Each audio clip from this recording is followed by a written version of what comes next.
আজকে আমি বানাবো আম বাটা দিয়ে কাসুন্দি দিয়ে বোয়াল মাছ। দেখুন মাছগুলোকে ভেজে রেখে দিয়েছি নুন হলুদ দিয়ে। এবার এর মধ্যে দুটো কাঁচা লঙ্কা আর অল্প একটু কাঁচা আম জল দিয়ে বেটে নেব। আচ্ছা, এবার কালো জিরে ফোড়ন দিলাম,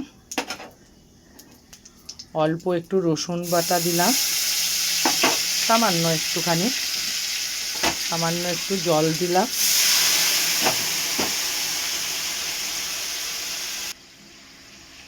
এবার দেখুন যে আমটা বেটে রেখেছিলাম সেটা দিয়ে দিলাম, নুন হলুদ কাশ্মীরি লঙ্কা দিয়ে দিলাম, দিয়ে এটা একটুখানি কষতে হবে।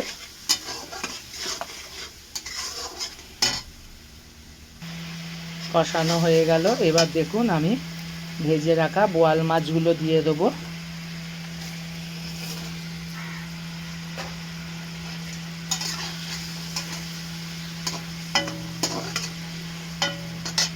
সামান্য একটু ওপর থেকে গরম জল দেবো উষ্ণ।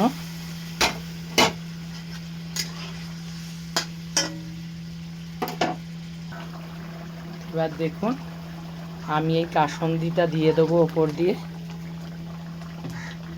কটা চেরা কাঁচা লঙ্কা দিয়ে দিলাম, আর কিছু টুকরো করা আম ওপর থেকে দিয়ে দিলাম।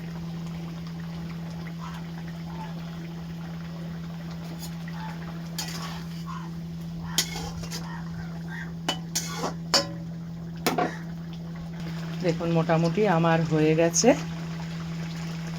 আর একটুখানি ফুটলেই আমি নামিয়ে নেব। গরমকালে খেয়ে দেখবেন খুব ভালো লাগবে আম বাটা দিয়ে কাসুন্দি দিয়ে। হয়ে গেল আমার আম বাটা কাসুন্দি দিয়ে বোয়াল মাছ।